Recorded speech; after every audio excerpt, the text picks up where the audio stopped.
This is my journey.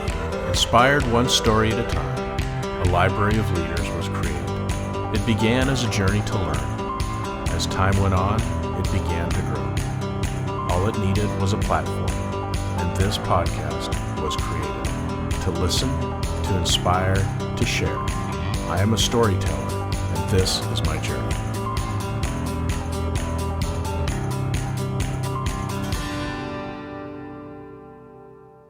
Welcome to another episode of Profiles in Leadership. I'm your host, Steve Anderson, and today our guest is Mitch Matthews.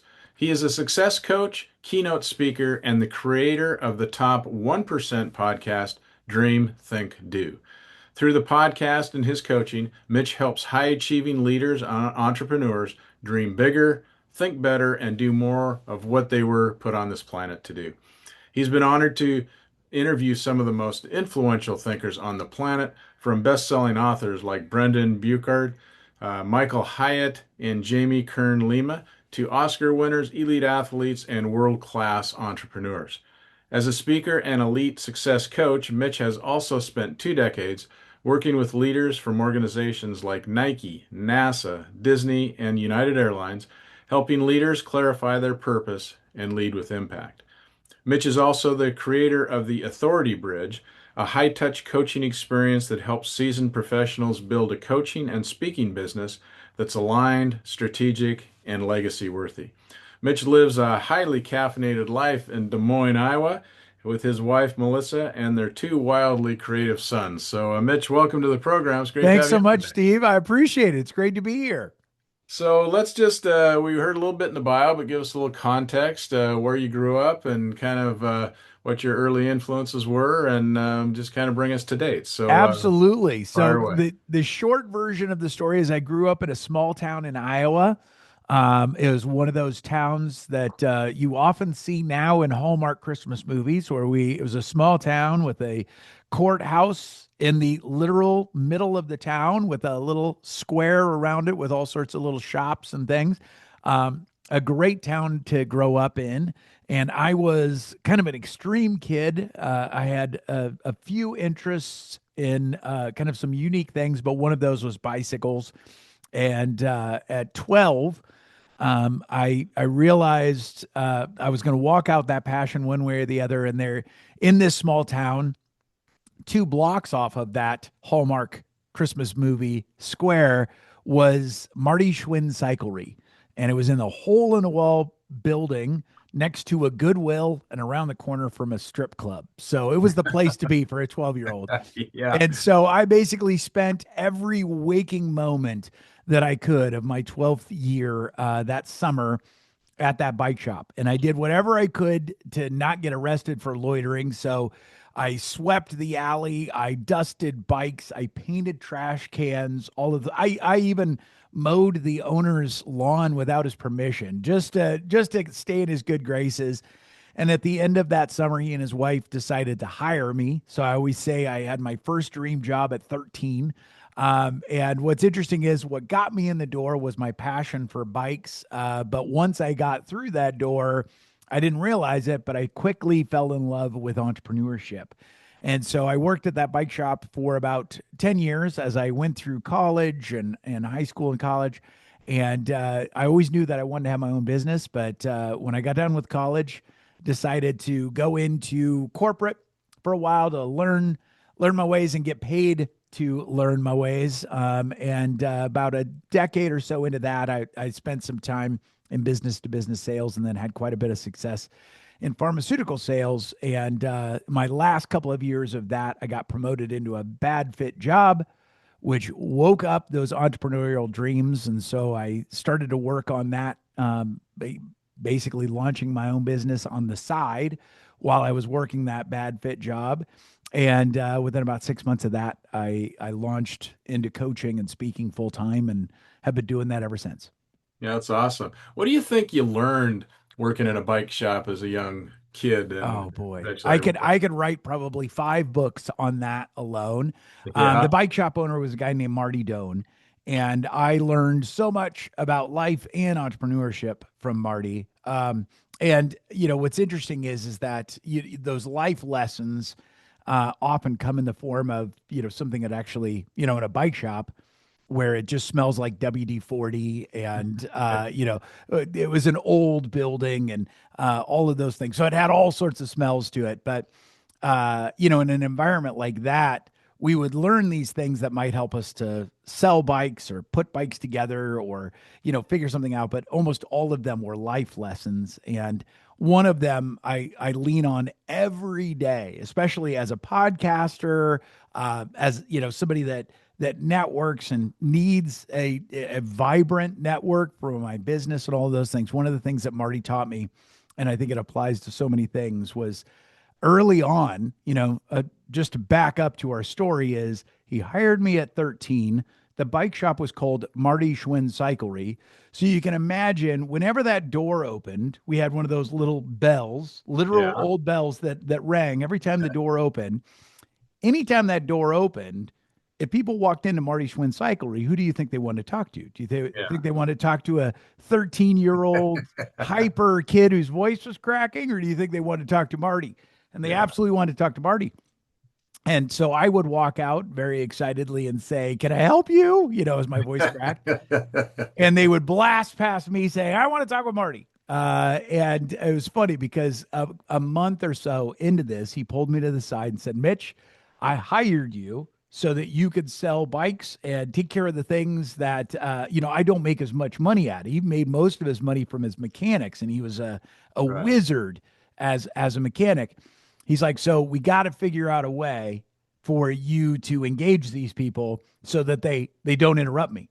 And I was like, "Okay." And he said, "So right now you're focused on being interesting." He said, "Don't do that. Focus on being interested." And I'm like, "What?" And he said, "If you are interested, you become the most interesting person in any room."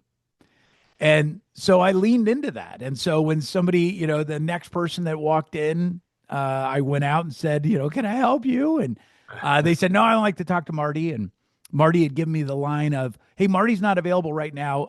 He'll be available in about 5 minutes."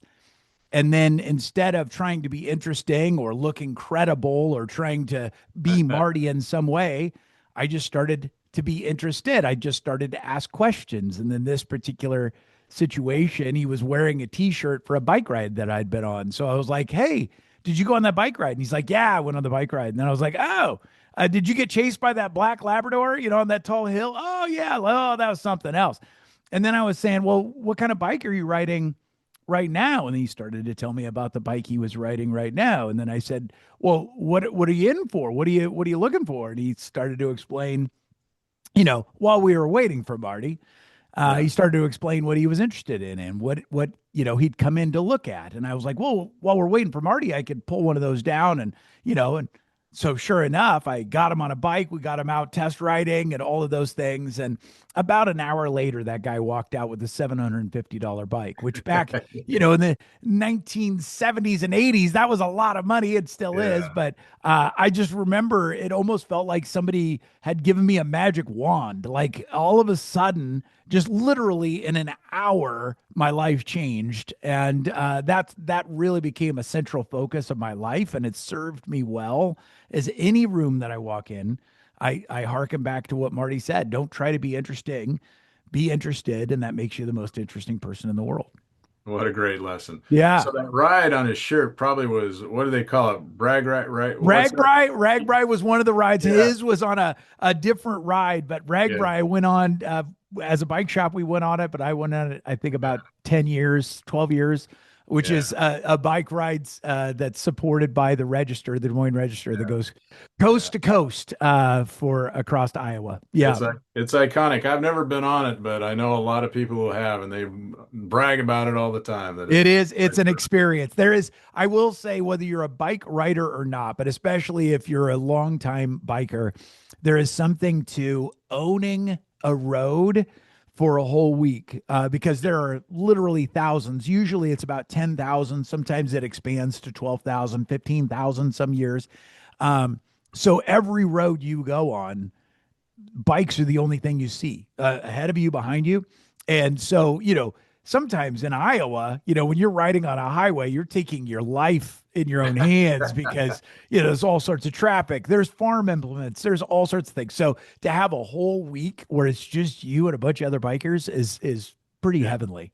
I'll bet. I'll bet. Now, one thing that was not brought up in the bio and you hadn't brought up yet, so let's talk Yeah, about it. I mean, you also, I think you said that you were a high anxiety sick kid. I So was. That's what was exactly going on right. there? Yeah. So what's interesting is I grew up intense, and my intensity was around a few interests, but my intensity also kind of supported what I call now a worry habit.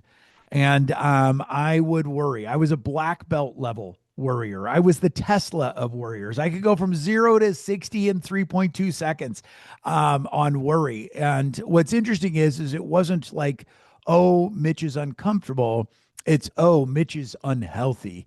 I had levels of anxiety that confounded the doctors, produced all sorts of problems within my body. And I would get sick. And as you can imagine, if you're sick for an extended period of time because of worry, all you wind up doing is worrying about what you're missing, where you're falling behind, how people are forgetting about you, all of those things. And so yeah, I grew up that way. And then in high school, I flipped a switch, and it wasn't a healthy switch, but basically I didn't look, or I wasn't as unhealthy as far as outwardly. What I did was I didn't learn to handle it. I didn't learn to handle the anxiety. I learned to hide it. And it's one of those things that was just as dangerous. I didn't miss as much school, but I was ripped up inside. And so, as an adult, I've learned to navigate those things. A big part of that has been my faith, but also a big part of that is understanding how my brain works and how the body works around anxiety. And so I can say that I haven't whooped it completely, but I'm better today than I was yesterday, and I'm getting better every day.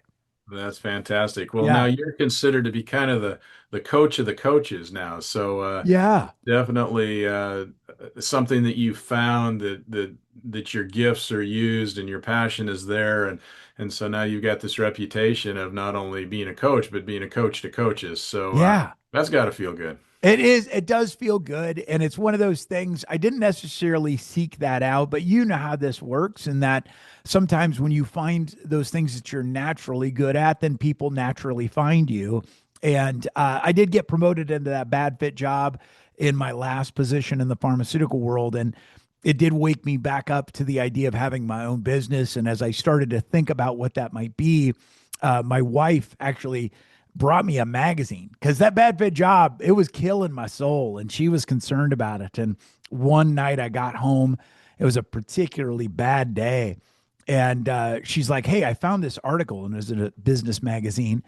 And she's like, it made me immediately think of you. And so I started to look at the article, and it was about an entrepreneur that was in an industry I didn't fully understand. And I really didn't get the connection at all. And then she picked up on my, misunderstanding. She's like, no, no, no, not that article, the sidebar article.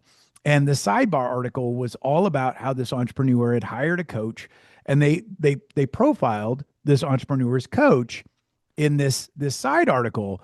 And she's like, I don't know what that is, but that's what you do.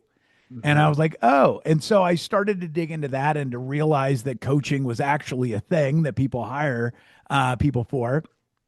So I went out and I got trained up. I hired a person in a very expensive, kind of notable coaching program.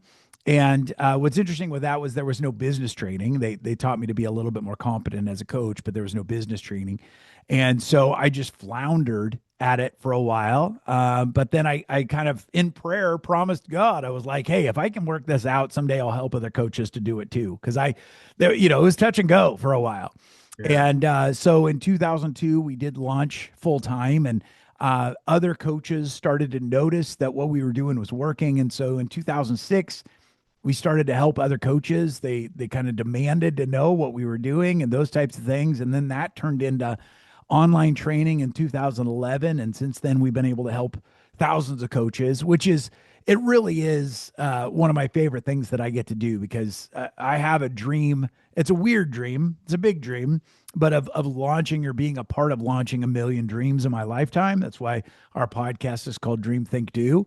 And very early on, I realized like if that is actually a goal and that is something I'm going to hit in my lifetime, I can't do it alone. So I need to train up other people to do it. And for those people to do it well, and to continue to do it, they need to make money at it and do quite well at it.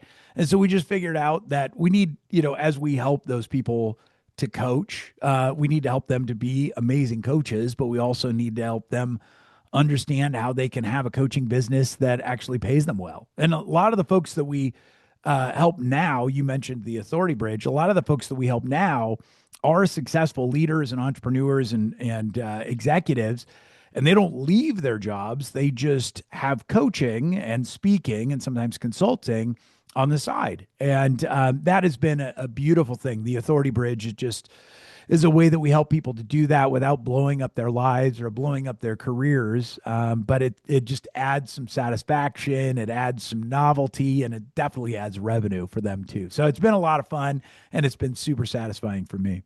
Yeah, that sounds great. Now, getting back to that pharmaceutical job that you Yes. mentioned, was it, did you get discouraged because you had a bad leader ahead of you, or was it because you just couldn't see your purpose, or why was it a bad fit? It was a combination of things. And maybe you've had this, Steve, but I went from basically when I got into the industry, and this was years ago. I should also note that my wife and I met in Iowa, but we both always dreamed of living in the mountains. So when we got done with college, we moved to Montana.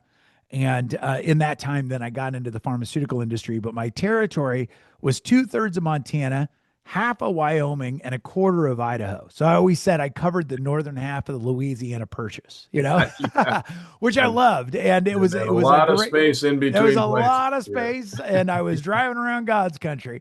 And so I really enjoyed it. It was a highly technical sell. It was a really relational sell. I really enjoyed it. And again, this was years ago. And then I had a lot of success with that. So I got promoted into the training department, which took us to Chicago, all those things. And that was a great fit as well. I was basically training 24/7 and really enjoyed it. There were coaching components, there were speaking components. So it really was a job that allowed me to work from my strengths. I really enjoyed it. I had a great product base. I had good leadership, all of those things.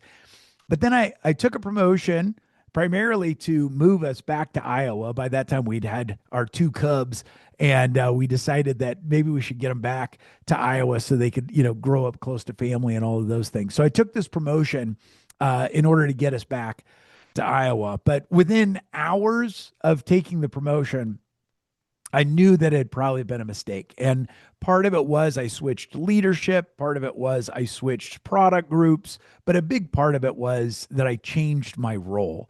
And I'd gone from something that fit like a glove to all of a sudden being a complete fish out of water. And I know that that's definitely something that can happen as people move up the chain.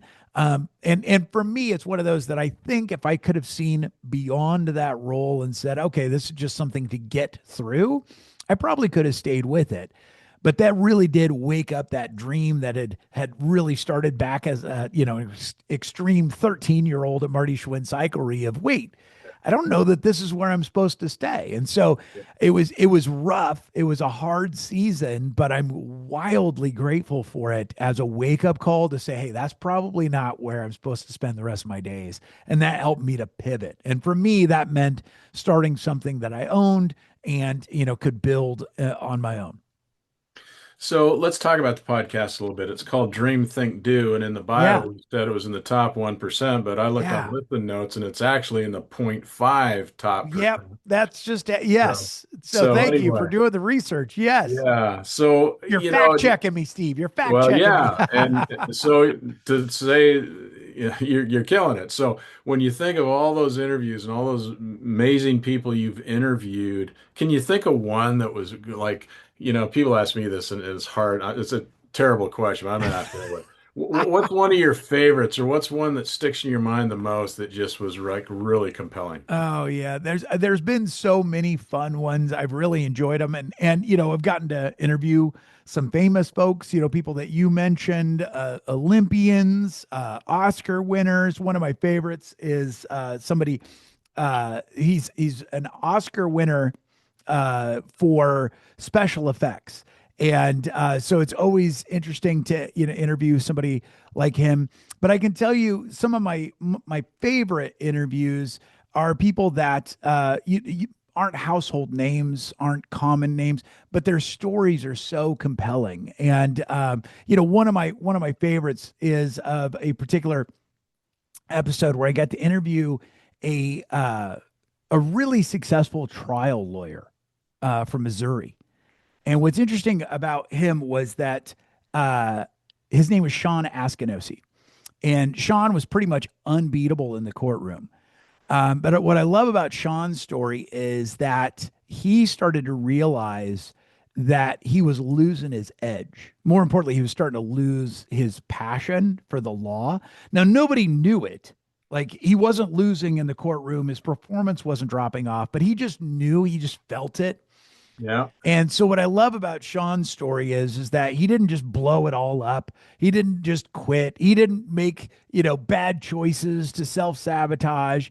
What he did was he gave himself permission to start experimenting with other interests. Again, he didn't just quit his day job, but he took some night classes, which probably was a little intimidating for the local night class teachers, like to Yeah, have this I'm this sure. imposing, Yeah. icon in law show up for a cooking class. And that's one of the classes he took, was a cooking class. And he actually, as it turns out, was not a good chef. But on one particular night, they worked with chocolate, and he really enjoyed that. And so he took another class just in chocolate. And then he started to dive into experimenting with different types of chocolate. And then he started to do some research about the chocolate industry. And then he realized that, boy, the farmers are really kind of getting screwed in this industry. And then he felt this fire for justice come up in him. And he and his daughter took a trip, and they went to a couple of different places where cocoa beans are grown. And they started to meet with farmers just out of sheer curiosity. He made no money at it. He was just, he kind of made a vacation out of going and like right back to the source. And he started to get this idea, what if we started to make some of our own chocolate? And what if we partnered with some of these growers? And he actually came up with a really unique way of doing it. He calls it open book accounting, where his farmers, his growers that he works with, get to see his books. They get to see his profit margins. They get to see what he's paying them and what he's paying, other growers. And they started to really work well together and get him the best beans in the world. And now Askinosie chocolate is one of Oprah's favorite chocolates. And he is now a full-time chocolate maker, small batch chocolate maker, and no longer in the courtroom. But he is walking out a whole new dream. And what I love about that story is I think so many times people will think, if I'm going to pursue a dream, I've got to take some huge blind leap of faith. And what Sean's story is, it represents small steps of faith over time. Like, for somebody who's wildly successful to show up for a night class for cooking and to be terrible at cooking, Yeah. doesn't feel like a risk, but you're successful. Like it feels like a risk. And then to stay with it and then go take a trip when some of your friends think you're kind of nuts for, Yeah. going to these developing countries and meeting with farmers in the middle of nowhere. Like it felt like a risk, but they were small steps of faith, small steps of risk over time. And what I love about that is that later on, just recently, I got to interview a neuroscientist, and Anne-Laure Lecomte.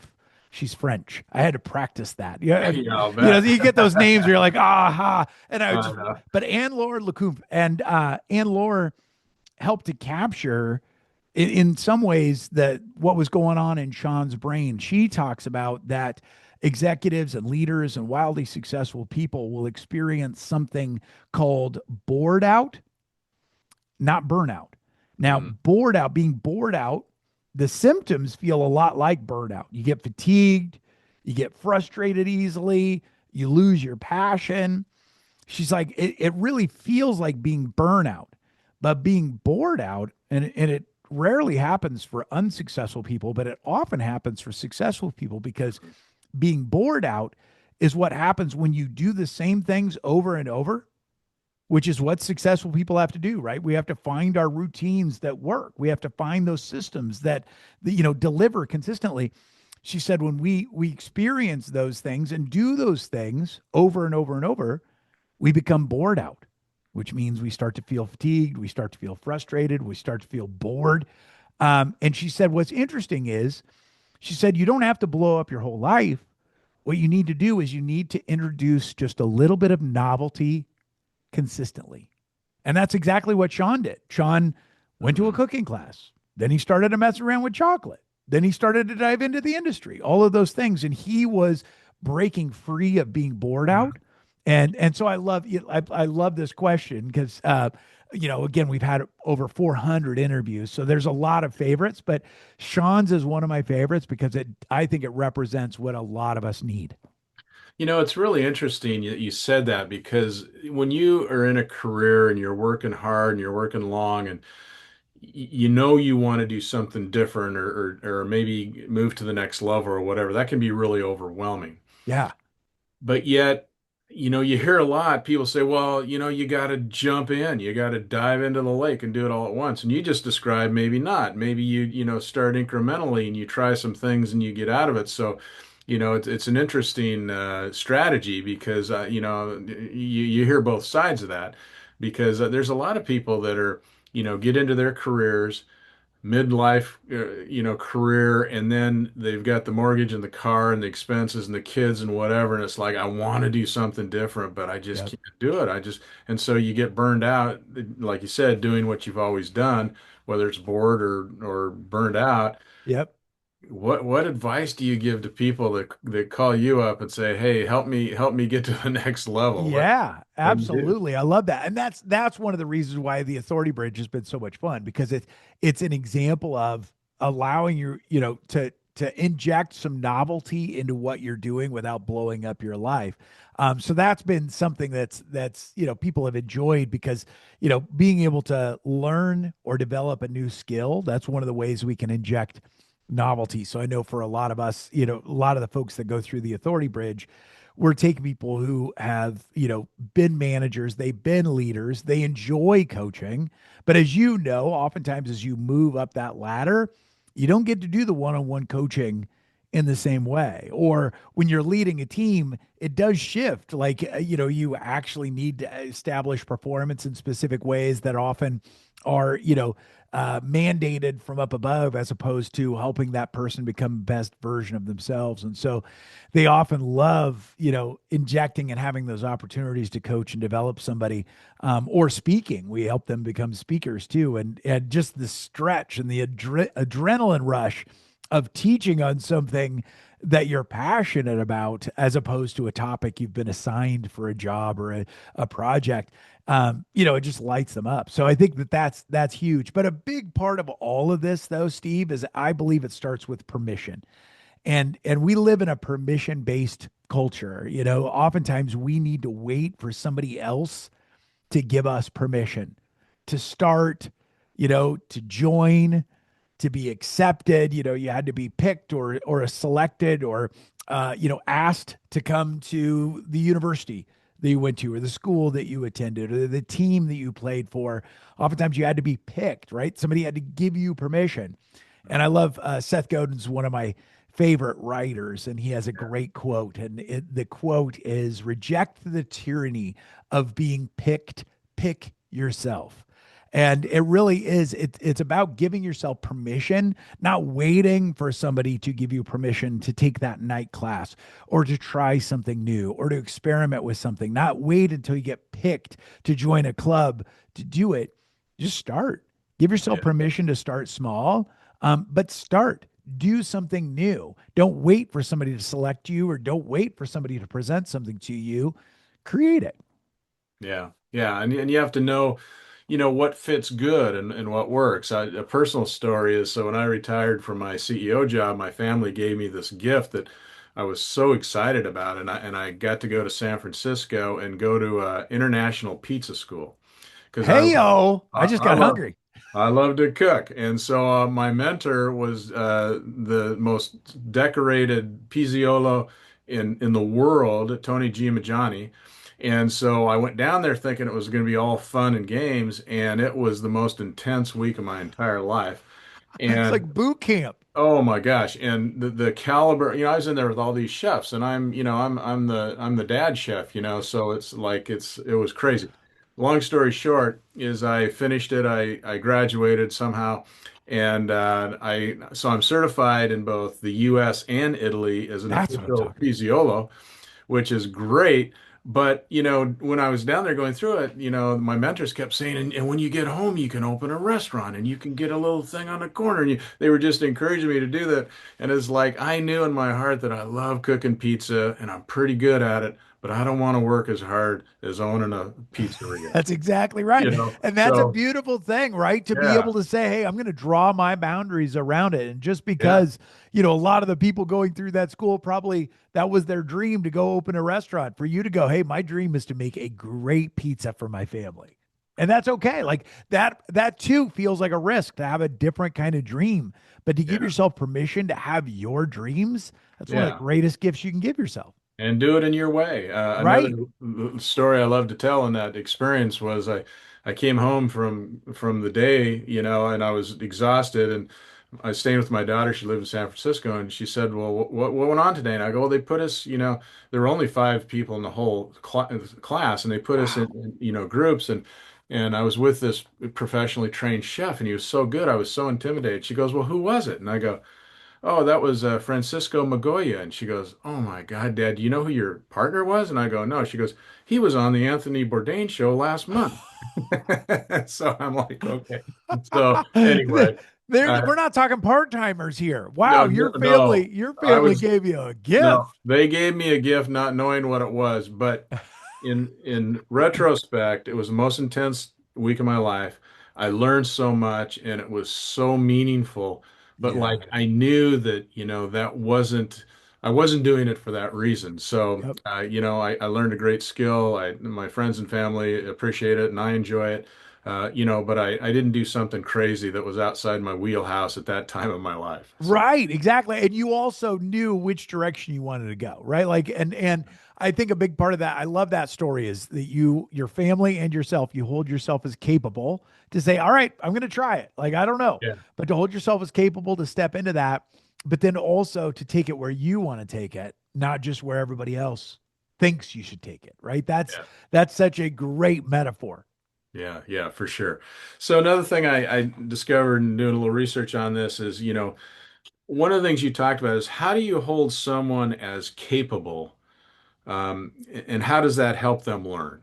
Yeah. So, it's something that, I read that and I say, okay, what I need to understand that further. So tell me what you mean by that. I love that. So, well, it's funny because, that was a perfect bridge because your family held you as capable to go to this international school for making pizza, right? Like this wasn't just going to the local YMCA. Like Yeah. this was an incredible standard. And what, even you telling that story, if people are watching this, you sat up straighter, like you're beaming as you're telling the story because you went through that experience. That's an example of your family and you holding yourself as capable, and you rose to the situation. And I know, my day job is coaching coaches, but half of my coaching clients are also CEOs and founders and entrepreneurs and high level executives. And what's interesting is we, obviously, as a matter of life and leadership, we talk about this concept a lot because you'll see it. You've seen it as being a leader and in the positions you've been in. Oftentimes, when somebody gets promoted into a role, we almost treat them at a subconscious level that they're not capable, right? We tell them everything they should do. We tell them and kind of assume they don't know how to do anything, right? And what's interesting is that showing that you actually hold somebody as capable is one of the greatest gifts that we can give them. So, as an example, we have a newer member on our team. And there's a part of me, we do have SOPs, right? We do have standard operating procedures of almost everything we do, especially anything we do repeatedly, we have an SOP for. But what we do to actually hold somebody as capable is if they get a set of SOPs as a part of their role, we will say, hey, these are our standard operating procedures for this task, whatever it might be. As you do it, if you think of ways to improve upon it, talk to us about that. Now, we also have a principle and a guiding value of don't move fence posts until you know why they're there, right? Because it's as sometimes somebody will like, oh, I can improve on this, and they'll change it without asking, and sometimes that can lead to bad things. So we always say, don't move a fence post until you know why it's there, and then if it makes sense to move it, then we can definitely move it. But we show people that we're holding them as capable to say, hey, these are our SOPs. This is what has brought us to this point successfully. But if you see a way to improve it, talk to us about it, right? And that's one way you can signal that you hold somebody as capable. Another thing is to, especially in those areas where you maybe have a new task, maybe you have a team member and you have a new challenge or a new opportunity. If you've got a talented team member and you as the leader, you as the executive, you maybe even as the founder, there's a good chance you have ideas. There's good chance you have opinions. There's even good chance you had experience in that particular thing. But holding somebody as capable often means saying, hey, this is the task, right? Or this is the goal. And then saying, how do you want to do it? How Yeah. could you do it? Right? Instead of just telling them, it's oftentimes showing somebody you're holding them as capable by asking them their opinion or giving them room to try something and experiment. And, of course, depending on the scenario and the situation, we have, we always assess risk. And if it's a lower risk opportunity, we give people a lot of room to experiment. If it's a higher risk, we do a lot of client work. So, those are always things where it's like, hey, we want to try things, we want to experiment, but those are a little bit higher risk. Could definitely talk us through what you're thinking or, what you're thinking of changing or growing, whatever it might be. And, it's funny, especially in those lower risk scenarios where we give a lot of room. I'll give you a story. We had somebody join the team and we were doing some new activities with online marketing and ads and those kinds of things. And it was funny because they were like, "Hey, I'd like to try this. I think this might work." And I was working with them, talking with them about it, and I knew, as the founder, Steve, as the person that's been doing this for years, I knew because I'd had experience in this that what they were thinking was not going to work. Right? Like I know it's not going to work. But I kind of thought, it'll be good for them to experience this. And hey, maybe it will be good for the humility a little bit to, have it go down in flames because we all grow from setbacks and all that kind of stuff. So I was like, hey, go for it. That's great. And lo and behold, they tried it and it worked. It worked great. Yeah. And who knows, part of it might have been timing. Part of it might have been just just that little different combination. But it took off. And it's so funny because I did then go back to that person and confess, like, I honestly didn't think it was going to work, Yeah. but this was a low stress, low risk scenario. So, obviously let it go. And I said, I'm really proud of you for identifying this, for pushing through, testing it out, all those kinds of things. And I said, it didn't work when I did it. I love that it did that, you did. So, sometimes it's celebrating those things, but it's allowing people the opportunity to rise to that level where you're holding them capable. I love the nuance because we hear all the time about holding people accountable. Yes. Holding people capable is a little different twist, and I love it because you're exactly right. I mean, every leader that's a good leader has a similar story. Like, oh, this is never gonna work. But one That's of my right. coaches told me I should let him do it. Right. turns out to be the best thing since ice cream. So it's like we don't know all the answers, which kind of leads me to my next question. How important is it, and how do we teach these leaders to just ask for help? That's a huge one. Because what's interesting, and you know this, Steve, that one of the probably cornerstone values of the most successful leaders is humility. Hmm. But what's interesting is that as someone moves through the ranks, as they have more success, they will often be praised for the things that they've done, be rewarded for the things they've achieved. And what's interesting is that this is why we call success dangerous sometimes, because as you move through that, the ability to stay humble becomes more challenging. Yeah.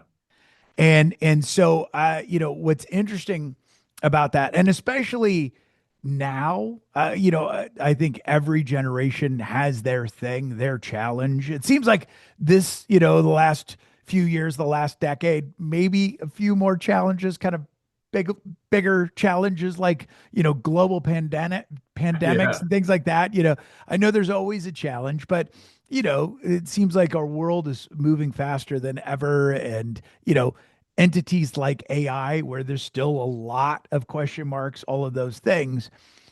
As a leader, we have to stay humble. But we also, a big part of, the most successful organizations and by far the most successful leaders are the people who are willing to surround themselves with wildly talented, incredibly smart people. And I will readily say it's important to surround yourself with people that are smarter than you, right? Yeah, for So sure. one of the questions, and what's interesting is, especially as training people up as coaches or infusing more of a mentoring style into a leadership approach, one of my favorite questions to equip people with, because I always say, if you've got 5 questions in your back pocket that your go to, you're never going to be a loss for words. Because if you got those go-to questions, you can always Right. keep the conversation going and you can always find a solution with the right questions. But one of my favorite questions to equip leaders with, especially when they've surrounded themselves with wildly talented people, and especially as they're navigating new waters, is the phrase, "I don't know, but let's figure it out together." Hmm. Because I think a lot of leaders, I think either at a subconscious level or a conscious level, they're really afraid of getting into those areas, whether it's, new areas of their industry, new opportunities, whatever it might be, maybe changing workforce, whatever it might be. The new leader, they've gotten to the position they're in because of what they've known and what they've done and what they've delivered. But Hmm. oftentimes, to go to that next level as a leader, we need to operate outside of the things that we've had experience in or the areas that we have all the answers for. And so to have that phrase, which then can become a question, "I don't know, but let's figure it out together," that allows you to handle those situations when somebody comes to you and says, "Hey, what do Yeah. you think we should do?" Or "Here's the problem," right? To be able to say, "Hey, I don't know, but let's figure it out together. What do you think our next step should be? Right. What do you And think you're our next step could be?" And what's beautiful about that is a combination of the two things we've been talking about, of holding somebody as capable. What does that do to the person that just came to you and said, "What do you think we should do?" If you turn that around and say, "I don't know, we'll figure it out together," that holds them as capable. And then to be able to say, "Hey, what do you think we could do? What are Yeah. some next steps?" Right? That's that thing of that helps somebody go, "Oh, wow, right. I'm a part of the solution." It empowers them. Yep. Yeah. Yeah. Yeah, for sure. So in your podcast title, and you mentioned earlier you want to have discover a million dreams, Yep. or however you said it. So why do people stop dreaming? Oh, this is great. I love it. Well, what's interesting about it is the Dream Think Do. I hope it's a catchy name, right? But it's also a 3-step sequence. And the reason why I bring it up, dream, think, do, is it gets to your question exactly. There, it's a three-step process, and those three things are related and they're sequential, but they need to be done separately. And what I mean by that is oftentimes we will dream or we're told to dream, right? And then the thinking is the strategy part. It's the flow charts. It's the Excel spreadsheets, right? And what's interesting is that why I say that those need to be three-step separate steps is that oftentimes when we start to dream, we start to move into thinking too early. Now, I'm not saying that thinking and planning is bad, but what's interesting about when we start to think too early is often we start to shut down those dreams because we might start to think, what if I could? Or what if we could, try this? Or what if we could experience that? Or what if we might do this? But then if we move into thinking too early, then we start to shut those dreams down. We don't know the right people. We don't have enough time. We don't have enough money, right? But it's interesting, those people who are willing to stay with the dream a little bit longer, to ask what if and stay in that world of possibility just a little bit longer, those people can uncover what we call exponential dreaming as opposed to incremental dreaming. One of my favorite examples of this is, I don't know if you've ever heard of it, but John Howard was a bicyclist in the 70s. Not all of my stories involve bicycles, but some of them do. But John Howard, he was an advocate of bicycles, and he wanted to get people looking at bicycles and paying attention to bicycles. And so John Howard dreamed of putting bicycles kind of at the forefront, getting it on the nightly news, all of those things. And so he started to ask himself, how fast? Like, what if a bicycle was able to go so fast it grabbed the world's attention? And what I love about this example is it represents kind of both incremental dreaming and quantum dreaming. Because when you first asked that question, like Steve, when I don't know how much you rode bikes, but if you A had lot. friends that know RAGBRAI, how fast do you think somebody could go on a bicycle? Well, I can tell you, I did do a lot of cycling in my day. I had a There you neighborhood go. cycling club and did all those big, rides, and Yeah. I the fastest I've ever been on a bike, which scares me to death to think about now, because I looked at my speedometer, was 55 miles an hour. Holy moly, right? So Exactly. I So think a bicycle can probably go 60, 65, 70 if it's drafting, right? So, yeah, exactly. So I love that as an example because that's oftentimes what we do when we do incremental thinking. That's absolute human nature is generally when we start to think about doing something, we think, well, what have we done that's something similar to that, right? So in this case, you thought, and dude, trust me, most people don't say they've gone 55 on their own bike. Like the fastest I've usually heard somebody say is 30. And unless you're those guys, doing the Tour de France or something like that, right? And those guys are pushing the human limits anyway. But they also have the mountains behind them to do it.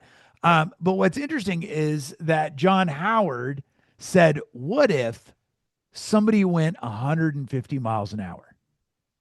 What if somebody went 150 miles an hour on a push bike?" Right. Some people might be like, wait, are we talking about Harley Davidson now? Like, Yeah. what's going on? Right. And what I love is that he stayed in that area of quantum dreaming and quantum thinking by saying, what if a big dream and working back from that. And you can go to YouTube and look up John Howard. And in 1975, John Howard got to 145 miles an hour on the salt flats of Utah, being pulled behind a drag racing car, a specifically designed drag racing car that got him to about 125 miles an hour. And then by his own power, he got to about 145 on this bicycle. And sure enough, he got worldwide notoriety for this. And the bicycle got attention like crazy, right? Yeah. And what I love about that is that's the example sometimes of being able to dream big enough and give yourself permission and space to dream before we move into the thinking too early, right? Now, Yeah. as an example, John did have to then move into thinking, saying, okay, let's work back from that big dream. What if somebody went 150 miles an hour? How would they do that? And I'm sure there were a lot of naysayers, but at least one friend said, what if you strap yourself to a rocket, And so they figured out how they might do that. Now, what I love about that is, the dreaming is important, the thinking is important, but the doing is imperative. Yeah. And I think that's also why dreams get buried is oftentimes, what we call extreme dreamers who, don't get me wrong, I love extreme dreamers, but the extreme dreamer often spends all their time dreaming and very little of their time thinking, Right. and they never get around to the doing. The doing's imperative because oftentimes the way we figure out what the dream truly is or how you might do it is by experimenting and doing over and over. And I will say for me, um, every dream I believe has a back door. And what I mean by that is I think some people get fixated on one dream and one dream alone. And that's, the only way it can work out and all of those things. But almost every dream that I've experienced or achieved or even fallen flat working towards almost always has a back door. And I'll give you an example, where our conversation started. My first dream was to work at that bike shop. And I got that dream, right? And then I walked out that dream and it was amazing. But the back door of that dream that's what introduced me to entrepreneurship. I had no idea that that would actually become the dream that I then walked out for my whole life. But that's the beauty of the back door of a dream is you generally have no idea it even exists until you're in the process of going after the dream that you know about. So Yeah. I think that's why a lot of people bury dreams or their dreams get buried is they, one dream maybe gets beat up or doesn't happen or play out the way that somebody hoped. And I always say, hey, well, maybe that dream wasn't it. Maybe there was a back door to that dream that really is what you're supposed to experience or what you really want to achieve. So keep moving towards it. And, oftentimes you'll find or experience that dream or maybe get the benefit from the back door of that dream.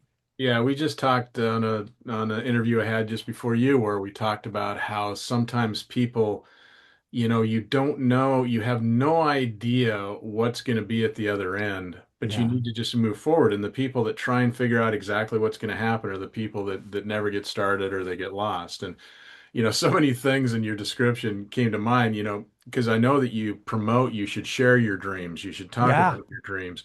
And maybe a reason to do that is because you're going to come, if you're a good leader and you believe in collaboration and collective wisdom, somebody might hear you dream and help you get to the next step or the next level because, well, why don't you try this? Or maybe we could work together and go there. So I think that's a Yeah. really good example of if you talk about it and share it, as crazy as it may seem and as crazy as people think you are, you might actually find something that you didn't know was out there to help you get to the next step.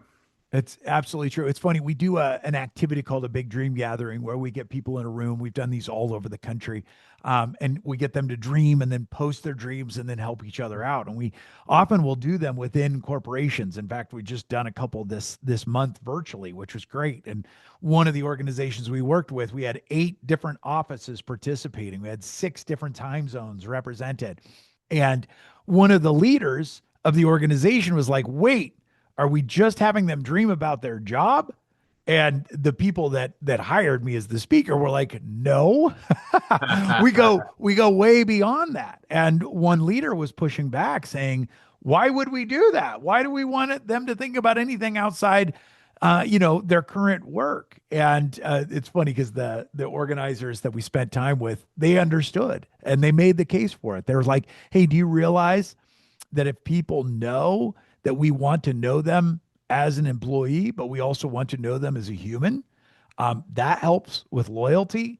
And if we become an organization that helps them to recognize their dreams and helps them realize, hey, I actually have a much better chance of achieving this goal or this experience or this dream if I'm working in my job and doing a good job of it, and if they know the company is behind them in this, um, you know, think what the loyalty is, think about the engagement, all those things. And it was funny because the leader got on board in a hurry and really was glad that they'd done it. But that's absolutely true. It's like, as an organization, as a leader, we want to connect with the whole person, on our team, right? 100%. And it doesn't mean that we want them to be distracted by those dreams outside of work all the time. But if they understand that we know them, if we understand that we see them, that we want to support them beyond just kind of the immediate value they bring, especially in a day and age where engagement is an all-time low, loyalty is an all-time low, the organizations that get that will have an engaged, loyal team. I couldn't agree more. I think you said it ex really well, and most people do miss that. I think they feel threatened by that, and Yep. it's just the opposite. So, Mitch, in anticipation of our discussion today, what haven't I asked you, or what haven't we covered that you want to be sure you get in the program today? I love it. You're a great interviewer, Steve. I really appreciate it. I love that question. Here's the thing is, I know that you have a lot of leaders, entrepreneurs, rock stars that are listening, and like they're achievers. They get things done. My encouragement would be able to say, hey, think about something. Maybe it's a goal that you haven't thought about for a while, or maybe it's just an experience that you'd like to have, something you'd like to experience more often. And what if you created a list of some of those things? And the podcast is called Dream Think Do. So everybody thinks I always want people to list their dreams. But to be perfectly honest, that word dream can be intimidating for people, or it can be too touchy feely. So one of my things that I will say is create an experience list. And I don't know when this will go live, but in the next 5 minutes, what if you took out a legal pad or your phone and you just came up with 5 experiences that you want to have in the next 6 months? Mhm. What might it be? Like it might be a specific experience of going to a pizza cooking class, right? Or it might just be more joy, or it might be more peace, or it might be more connection. Give yourself 5 minutes to write down 5 things you want to experience more in the next 5 months, and just see, like, as you start to take steps to do that, it will be amazing. Again, how often you will experience those things much faster and probably more dramatically than you ever thought possible. Yeah, for sure. Well, Mitch, at this point in the interview, I always ask my guests the same common question. That question is in relation to leadership, what is a pearl of wisdom that you could leave us with today? Oh boy. I would say, going back to that bike shop, and being able to say, again, so many different things. But going back to that pearl of wisdom that Marty offered, that be interested, not interesting. Yeah. It's amazing how that can guide me. I'm an introvert. I like people, but I recharge by being an introvert. God's great sense of humor is my day job. Often puts me in rooms of 500 to 5,000 total strangers, right? Yeah. And so what's interesting is that be interested, not interesting, helps me navigate networking, but it also helps me to even be better at one-on-one conversations with employees, with my coaching clients, with basically anybody that I meet or connect with. So I think that one definitely is worth coming back to Yeah. be able to say, all right, in the next 24 hours, where's an opportunity for me to show up to be more interested than interesting? Yeah. And just to look for those opportunities, because it's one of those that it often you'd get to double dip, because as you are interested, it is amazing what you find out about people. And as you are interested, it's often you become the most interesting, best conversationalist in the world, because you're asking questions and showing you're seeing someone, and to see people respond to that, you often will become people's favorite person. Well, you have definitely mastered that because even in a situation where I'm interviewing you on Zoom, it still comes across as you just Uh, described it. So that's so awesome. Well, I appreciate that, Steve. That means a lot. Mitch, it's been a real pleasure. It's fun talking with you, and it's one of those interviews I feel like we could go on for another 2 or 3 hours, but I agree. time has us, so we're going to end it today now. But thank you so much for being a guest on the show. I really appreciate it, and wish you the best of luck. Sounds like you're doing great things, and we can feel your passion through the screen. So congratulations on that. I appreciate it, brother. Okay, take care and have a good rest of your day. Thank you for listening to another episode of Profiles in Leadership. To listen to all my interviews, subscribe to Profiles in Leadership with Steve Anderson on Apple Podcasts, iTunes, and many other popular podcast platforms. Some of these interviews are on video, and you can search YouTube for Profiles in Leadership with Steve Anderson.